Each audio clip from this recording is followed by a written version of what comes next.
Welcome to Non-SuperCoach. How you going, guys? Look, as you can tell by the title and the page you see in front of you, non-SuperCoach related video, and it is Are You OK Day today. And look, if this video might not be your cup of tea, I don't know how long it's going to go for. Going to have a bit of a deeper dive into real life stuff, but look, I've been thinking about doing a video like this for probably a couple of years, and I nearly did it last year, just decided not to. And the main reason is I think it's really important, particularly as fellas, to talk about how we're traveling. And I'm a big advocate for that. But then I also thought about it. My channel is most of the time me jumping on here. Hey, what's going on, guys? Tells a funny story. Hopefully it's funny. And then, we're talking SuperCoach on my lives. We're up and about, whatever. Which I love to get up and about, and hopefully you guys enjoy it. But that's actually not a true representation of how I feel all the time. And, I think I just thought it'd be good for me to share a bit of my, mental health journey. And hopefully, like I said, if this isn't your style and you just, for whatever reason, it's not your cup of tea, whatever, I think it's super important to check in on our mates. And I know today is a bit of it. Some people are like, oh, are you okay, mate? Like, you might take the piss out of it, but I think it seriously is important to spread that message of you don't have to necessarily ask anyone if they're okay today, but if down the track you see that your mate's a bit off, or he's not coming to a few things, or he's been, something's a bit different, your mates well, when they're off. There's nothing wrong with shooting a message or being like, hey bro, like, everything all right? Like, and even if they say, yeah, it's always good to be like, well, look, if ever it's not, I'm always here for you, mate. You can always shoot me a message. You can always give me a call.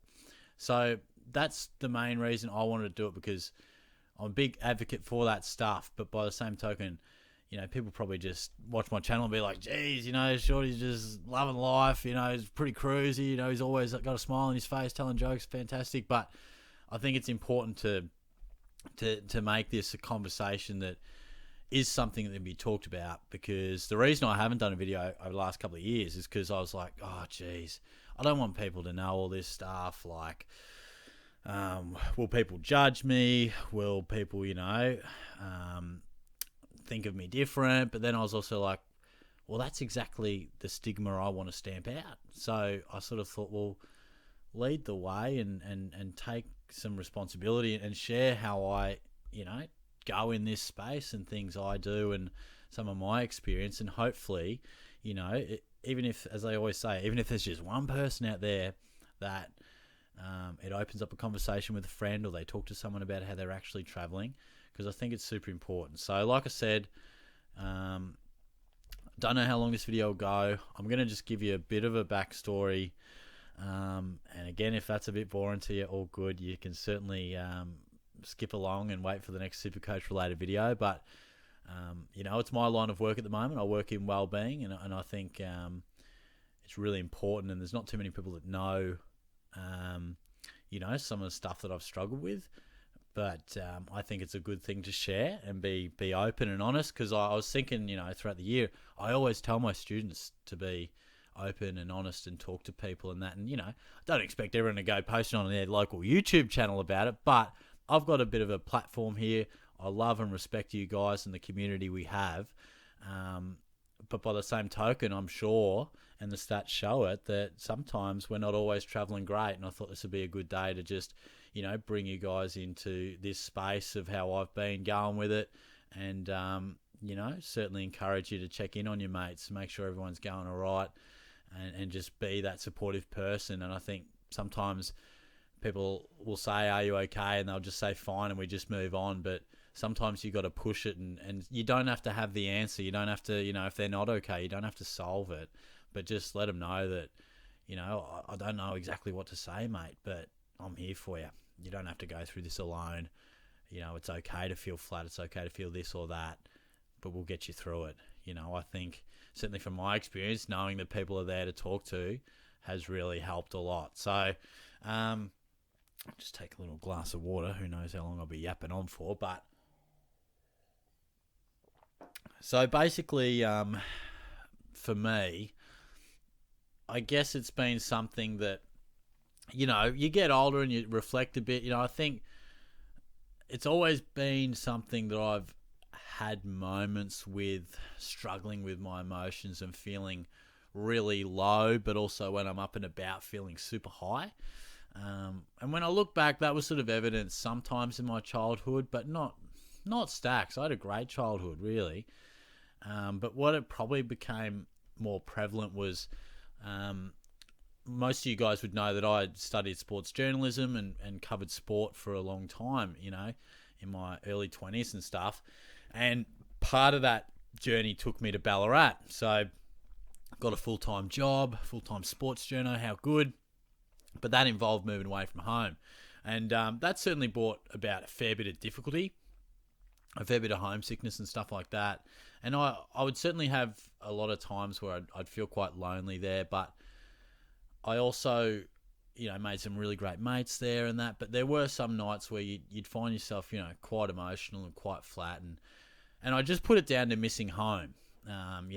Everything will be fine when you get back to Geelong. You feel down, you feel flat, but it makes sense. Like in my head, of course you feel down. This is just a short-term thing. You'll get a job in Geelong. The world will be fine once you're back in Geelong. You're with your friends, your family, everything's close. And I think in hindsight, I really went through that cycle of going back to Ballarat. Just represented such a flat, low emotion of, God, I'm driving away from everything I love. I feel so alone in Ballarat. This and that. And then, 4 or 5 days later when it was time for me to come back, because I'd always come back to Geelong for my weekends, man, it was a high. How good, let's go, going to come back, watch the footy. Like, I remember feeling so excited. And that was, I think, in a way, sort of masked a bit of how I was truly feeling. Anyway, I was desperate to get back to Geelong. I find a job in Geelong. Couldn't find a journalism job. I became a postie. It was about the only thing I could find. I had a mate that his dad worked there, and he said, look, I know you're desperate to come back to Geelong. I know it's hard to find journalism jobs there. I can get you a job, mate. That'll at least get you to Geelong, and you can keep looking for journo jobs in the meantime. So we did that, and, that was cool. And I was just stoked to be back in Geelong. But as the time went on, being a postie was quite a isolating job. You didn't, you'd sort of get in there, you'd sort your mail, and you'd be out on your bike, and it was just you and the radio for the most part. So it was quite an isolating job for starters. And then things were going all right. They were managing. I actually started dating a girl. Things going pretty well. We're feeling pretty solid. But of course, this time, COVID hits. And that's probably when, I'm sure, like for most of you, things started to get a little funky for Shorty. So COVID hits, of course, my isolating job, and then life becomes more isolating. And in amongst this, I lived about half an hour, 40 minutes away from my girlfriend. And I guess COVID probably... I think the relationship was probably on the out anyway, but that COVID just sort of finished it off. So I'm going through a breakup. I'm going through COVID. Like, it's a piece of shit time. Job that I have started to begin to hate because it's so isolating, and it's a lot of time with your own thoughts. And if there's a few negative thoughts, then they seem to compile. And all of a sudden, fantastic, hate my job, but we're an essential service, so I've got to keep working. So I'm working my ass off more than ever because people are getting parcels delivered all the time. So it's more time alone with my thoughts, but then coming home to more alone time because, people are isolating, not as much contact. I felt like away from my family and quite abandoned and stuff. And you're going through the breakup and that, and like, I was living with some couples at the time as well, so good mates and everything, but it really became like and fair enough, like I don't blame them, but they'd hang out a lot together, or go visit their partner, because you could still leave the home to visit your partner. The long and short of it was, I had a lot of time on my own, and, I was feeling pretty flat, pretty down, and, I remember some nights, like, it was always Tuesday when I knew no one would be home, because Tuesday was like their day, they'd see partners and stuff. And I just remember Tuesdays, like, that was a brutal day because I just knew at work that I would go home to an empty house and my negative thoughts would start to build up. And I guess to share some of those, like, it'd be a lot about like self-worth, like you're not good enough. Of course your relationship fell apart. You know, it makes sense. You know, you can never keep these things going. I mean, what's the point of it all? You're in a job you hate. You can't get a journalism job. What are you doing? Where are you even going with all this? And then a lot of these thoughts are not real. They're thoughts. They're not facts. But when you're in a dark space and you've got time alone with your thoughts, that can spiral.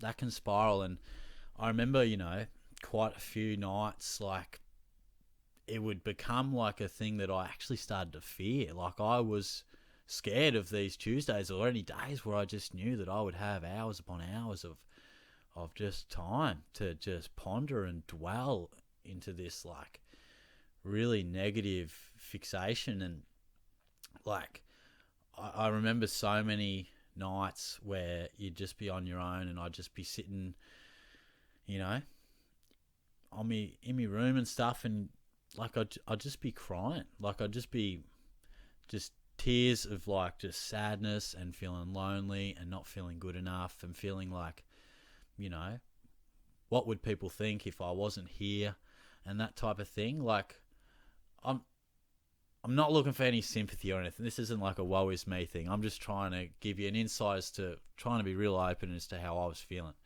Don't get me wrong. I've never tried or ever thought about taking my own life. I've never thought about doing that.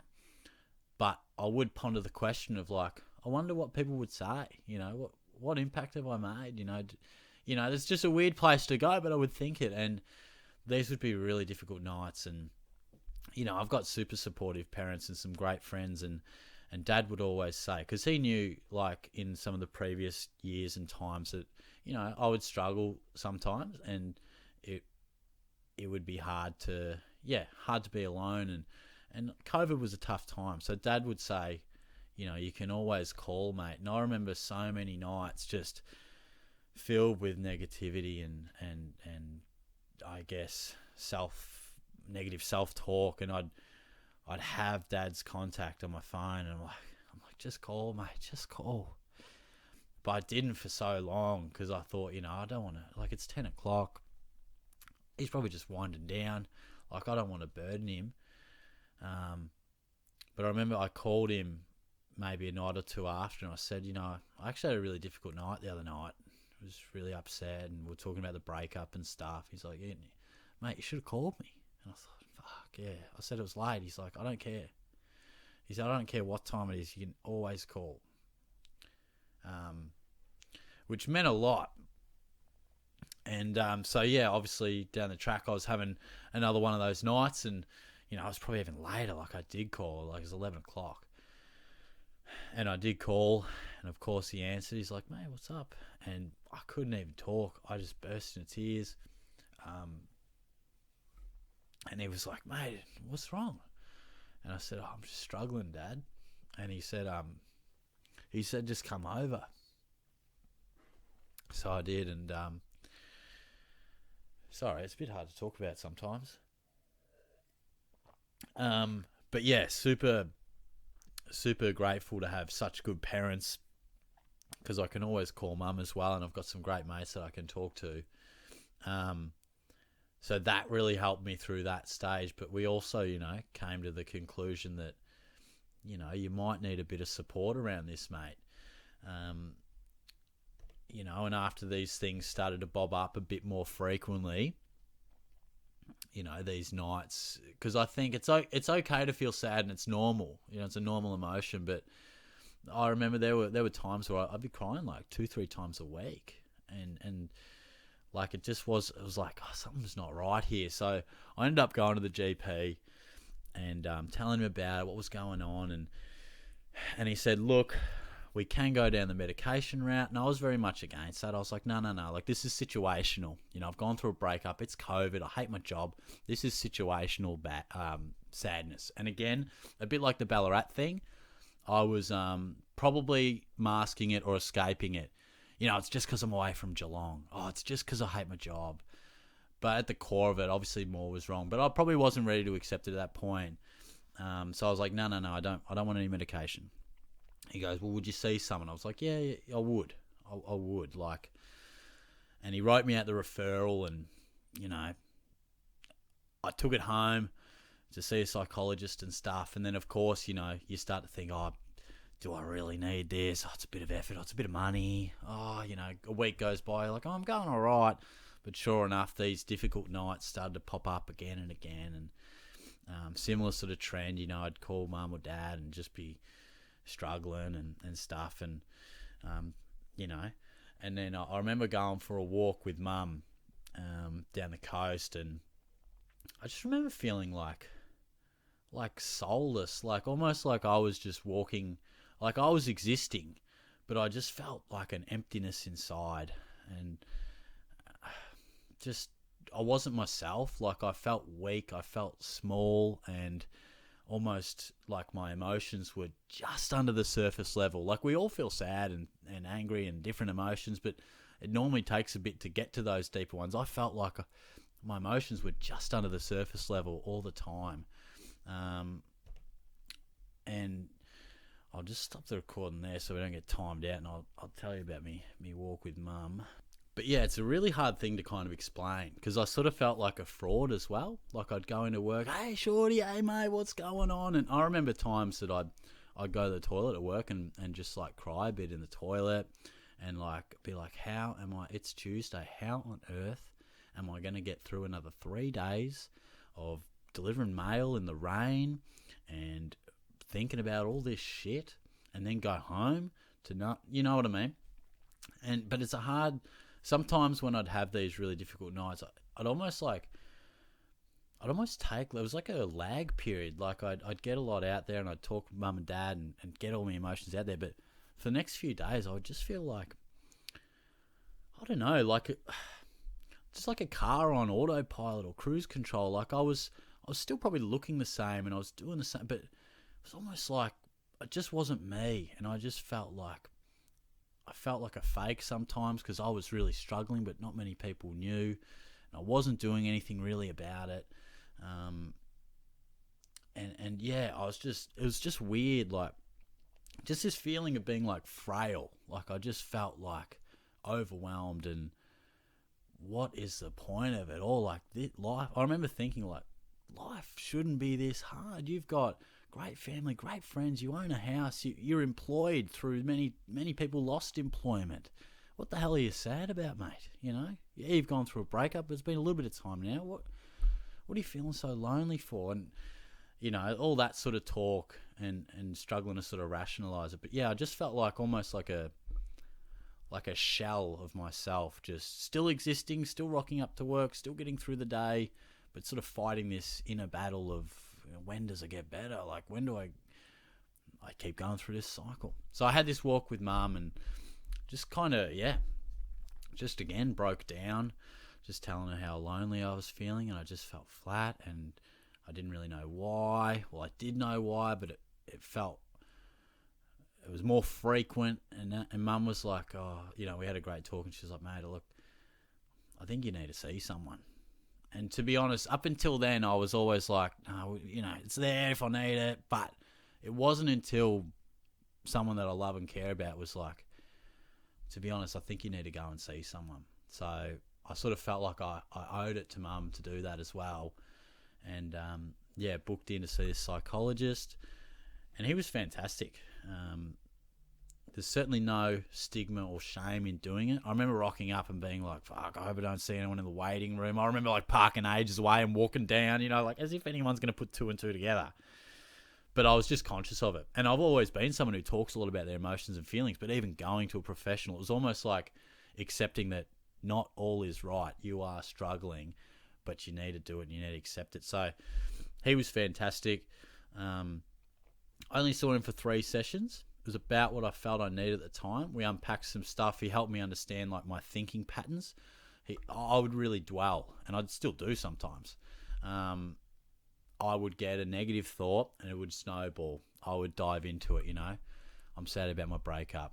Geez, will I ever find anyone? What if I don't find anyone? I wanted to have kids by, you know, whatever age. fuck, what if I don't, and it would just go and go and go, and I would be in this like catastrophizing pit of just sadness, negative, and your thought was just, it was cyclical, like it just cycle and cycle. So it was really good for him to explain to me how I was thinking. And then, because I said to him, I feel like most people's emotions, it's normal to have ups and downs, but I feel like mine are big. When it's down, it's low for a lot. But when I can still be happy with the best of them. You should see me on a Saturday night or when the Cats win. You wouldn't know. But the lows were low and they were behind closed doors and it was hard. So it was good for him to, basically the main thing for me was to identify some triggers of when I have those thoughts and when I know I'm about to start dwelling on stuff, and then to instigate like some of those supports, calling dad, calling mum, chatting with a mate, getting into the gym, going for a drive down the coast, watching something, those types of things.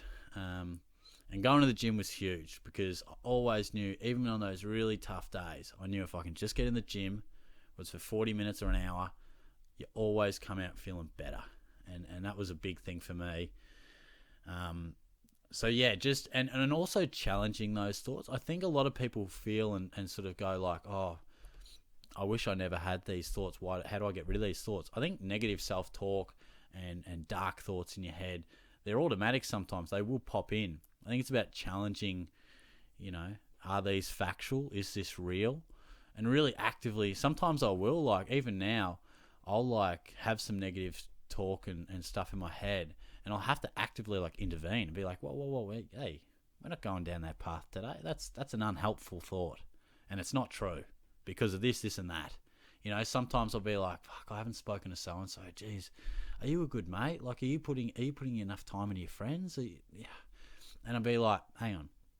Okay, yes, you haven't spoken to him for a while. Shoot him a message. But you are a good mate because of this and that. You're a good friend. All right, you're taking the glass half empty approach here, but at the core, actively challenging these thoughts. And hey, I'm no expert. I had a really difficult day last week, and it still happens, and it's still something that I struggle with. And that's not even. I wrote a few things down. It's not even the end of the story. I mean, look, I'm mindful I've been going on for a bit, but look, if you want to listen to it, you can. So look, anyway, I saw him. Things were getting a bit better. I found a new job in journalism in Torquay, and I started seeing another girl. Things were going well. So I sort of, again, I thought, fantastic. I've seen a psych. We understand how I'm going a bit more, and the situational stuff's going better. Fantastic. It's great. I remember this time I was having a kick the footy with my mate Tice, and we're about to head down to Apollo Bay or something for a weekend. I remember thinking, it's all come together. I've got the journalism job, seeing a great girl. We're heading away for the weekend. Like, it's starting to fall into place. But unfortunately, it didn't stay like that for long. The new job ended up being the worst job I've ever had. Terrible environment, shocking bosses, didn't understand mental health. Really felt very anxious in that environment. Things fell apart with the girl. Again, that's a bit of a trigger. A lot of that, not feeling worthy, feeling lonely. Will I ever find, someone? This is what I really want. I really want a family. I want this. I want that. I feel like I've got so much to give. Why doesn't everybody want it? Like that sort of stuff. So again, we found ourselves in a bit of a spiral. And I remember talking to my work and saying, I thought, well, let's get on the front foot. And they were really good at first. I was able to have a day working from home, just try and reset and get through it. But then they were fucking pricks. Journalism place in Torquay, if you want to put two and two together, you can. But yeah, I remember having this supportive chat with the boss thinking, great, he gets it, mental health, fantastic. And then 3 weeks later or a month later, he was like, called me in and, we'll probably need a medical certificate, I'm not sure how. Basically, I can't remember exactly what he said, but he really questioned we actually probably don't quite know if this is legit. He really made me feel like, are you questioning that I'm actually struggling? I've been really honest with you. And we had some serious words because things just weren't going well. I wasn't feeling well supported at all by this point, because it really felt like they questioned the validity of it. It almost felt like, oh, he's just playing the mental health care card to try and get some days off or work from home.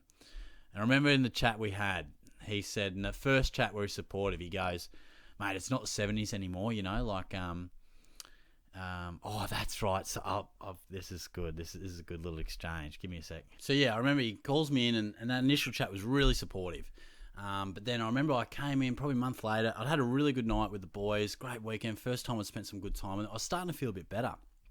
And I obviously mentioned it to one of the fellas at work. And before I know it, I'm called in the office. And he's like, oh, hey, mate, like, I hear, you've had a pretty big weekend, like, obviously we're still having this one day off a week, I might want to see like a medical certificate, from a doctor. Really felt like he was questioning the validity of this.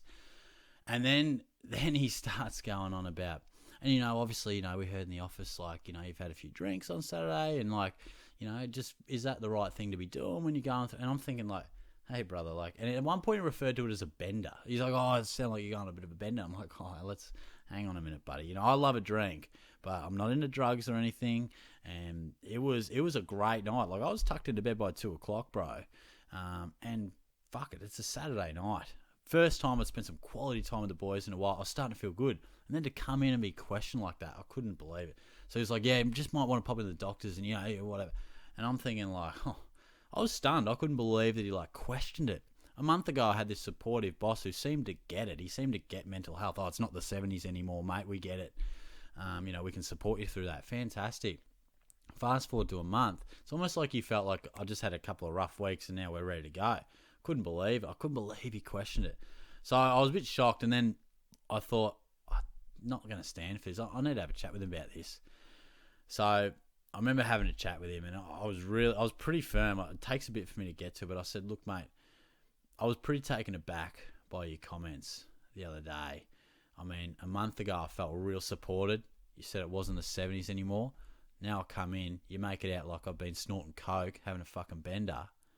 I'm telling you what, mate, it's feeling like the 70s right now. I full on said that to him. It takes a bit for me to get that firm, but I was like, you made me feel like I was cutting loose. I said that was the first time I felt great with my mates, hanging out, and to come in and have you question it, I said I couldn't believe it. And that's when I was like, it feels like the 1970s, to be honest, mate. And that's when I knew ties were done. I knew it was severed. Fuck, I'd love to throw a brick through that place's window, I tell you. But we'll be the bigger person. And look, we worked through it, and I gave my notice not too long after that, and I knew it was game over. But I was like, fuck you, don't you fucking question that, bro. Like I was filthy with it. Such an unsupportive environment, such an old school pathetic organisation. But that's another topic, mate. So yeah, the long and short of it is that's where I start to really take an interest in. Taking the journalism's done, bad experience here, in amongst other things. I'm going to take a bit of a pivot in my career. Let's go down the wellbeing line. And I sort of felt if I can just get myself right a bit, then I reckon I can really support some people with this, because I've got an understanding of it. I've been through a bit of it. I feel like I'm a good listener and develop rapport with people and have and now I'm working in a secondary school in the wellbeing team, having these types of chats with young people every day, and I absolutely love it. So that's been fantastic. But like in amongst that, it was earlier this year that it sort of sparked up again. So I was TAFE, study, get the Lara job, like my job at school is fantastic. But earlier this year I went on a trip to the boys with Airlie Beach, and I don't know, I still don't really know what's going on with it or what triggered it, but I found myself in one of these really, really low spots. I got glandular fever on the trip as well. I was just feeling off. Like, I remember, like, it sounds so silly, but even on the trip, I'm with some of my best mates, and I'm like questioning where I stand in this friendship group. I'm like having all these self-doubts of like, oh, do these boys, how much do they really like me? I feel like I'm on the bottom of the pack here. He's best mates with him, and do any of them really feel like I'm their best mate? Like, stupid stuff. Like, these are some of my best mates, but we're just going out for dinner, and here I am in my own head, like, psychoanalyzing with all this self-doubt and self-worth issues, and being like, fuck, dude, these blokes rate me, and I'm just questioning everything. Anyway, like, I get back from the trip and I'm still feeling pretty flat and just having these low moods. And for the first time in my mind, it didn't make absolute sense. Like I said in the past, it was always situational. It was always something. Like, I'm away from home. I'm in Ballarat.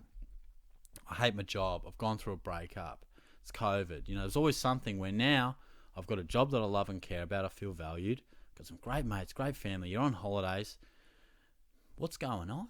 Like, this shouldn't be happening. I still remember, going on drives and just crying and feeling low, and just like, I'm like, this shouldn't be how it is. Like, I shouldn't be feeling this way. And so again, I go to the GP and he said, look, it might be time to have a look at some medication. We recommend seeing someone like a psychologist and in consultation with some medication, given this has been going on and off 4 or 5 years. And I don't want to, I have so many good times in between that. This is like a bit of a deep dive in just to the struggles of it all. I don't want you to feel, Shorty's going pretty well now. I've got a pretty good grasp on it. I still have some difficult days, but I feel like I'm well equipped to handle it with some of the strategies and understanding my own thinking patterns and the supports I have to use, which is so important, which is why I encourage people to reach out and try explore different things to cope with difficult times, because it's part of life. And yeah, I was very much against the idea of medication. I didn't like it. I didn't want to. But I kind of thought, look, he was speaking about chemical imbalances in the brain, and I was very much like, I just felt like I couldn't deal with these things anymore. The highs and the lows. You'd be up and about for a bit, then it'd be low for like 3 or 4 days, and you'd go through it where you just felt a shell of yourself. You had to almost put yourself back together mentally and get on with the day. And I just felt like it shouldn't be this hard. So look, I said, all right, I'll write me out a script and I'll see what I can do. And look, I didn't end up seeing that fella again. I felt like I had enough support, some people to talk to, particularly with my family. So I felt supported with that. But I did actually start the medication. So he did prescribe me some antidepressants. Something I don't feel super comfortable talking about. Only one person actually knows. Like, it's quite a private thing. And I sort of feel like it's my own thing, but here I am talking about it and sharing with you guys. And I guess the reason being is that there shouldn't be a stigma about it. So it's not a long-term thing for me. It's a very low dosage. It's always a plan of 6 to 9 months. So I'm probably just about at that, where we'll wean back off it. And to be honest, these have felt a lot more steady. I have felt my emotions and moods a bit more in check. I still feel down and sad sometimes, but I'm able to acknowledge it in a less, I guess, low emotional, I'm crying, I'm feeling distraught, I'm feeling flat, nothing's going to fix it, where I'm able to still acknowledge and challenge those thoughts and implement some strategies, but it's not as dire, it's not as intense,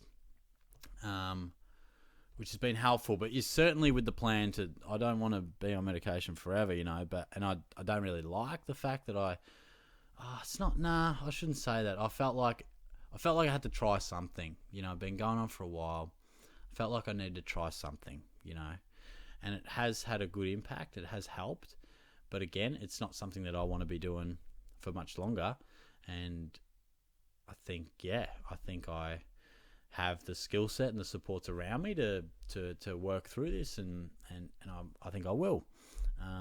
But yeah, it's just an insight into what I've been through. And again, it's not a woe is me. I don't expect any sympathy or anything. It's just an insight. I certainly know there's a lot more people who struggle a lot more, but this is just my experience, and maybe it gives some people an insight to, the fella you see on YouTube telling stories and stuff. He struggles sometimes too, and it's okay to struggle, and it's normal. And it's also, and it should be totally normal, to ask for help and ask for support and ask your mate if he's okay. And if he's not, I'm always there for you. We may not be able to fix it. I may not know what to do, but you're not going through this alone. Okay, that's a fact. That's what mates are for. So it's a super important message. So I've thrown a bit at you there. I want to be clear. Shorty's going well. I am going well. I have my ups and downs. I really do. Like I said, a couple of weeks ago, had a difficult couple of days. But I feel well equipped to handle it. And I've talked for a long time here. I don't know how long this video is, but I just wanted to put it out there. Just wanted to really put it out there to hopefully give you guys that insight to going through this stuff and asking for support and feeling flat. And these are normal things to different degrees, but the most important thing is that we support each other. And if you are feeling this way, reach out to someone you trust. And if you don't feel like you can trust anyone, there is those online supports with whether it's Lifeline or Kids Helpline or whatever it is, you know, like Headspace. Like there's so much out there. And yeah, just remember that even in our darkest times, there are always people that love and care about us, even if we don't feel it or can't quite acknowledge it at the time. I went through a stage where I'd write too. I'd write down my feelings, and I felt that helped me get it out there. I went through a period of like practicing, like writing 2 or 3 things about gratitude, things I was grateful for. I felt like that didn't work super well. Now I probably do it more of a mental checklist of things I'm grateful for when I feel I need it. And I don't do it every day. I don't feel like I need to do it every day. But on those moments where I'm a bit off or just feel like I need a reminder, I'll remind myself of how lucky I am to have great mates, great family, roof over my head. You got hot water. You know, like you're going all right. You know, you got a lot going for you. It's good to appreciate that. So, yeah, to be honest, that's about it really. Certainly, yeah, wanted to just do something on this day because I felt a little, not hypocritical, but I felt like it's something I'm passionate about, mental health, and particularly men's mental health. And I thought I always encourage people to speak about how they're going. And whenever I see people be vulnerable on TikTok or YouTube and share how they're going, I'm always like, wow, that's powerful. That I did not think they would feel like that and go through that, but they do. And so do I sometimes. And I feel like, you know, I'm not alone in that. Wow. So that's why I wanted to do it, just to, you know, share that message. And look, if you feel like you need support, reach out to those people. You can always shoot me a message. You know, I'm no professional. Well, I guess I sort of am in a way, but I'm not a psychologist. But by all means, certainly if you feel like you can't talk to anyone else and you just watch this video and like, holy shit, like, feel free to just sneak into my DMs, you know. It's okay to reach out and we can go from there.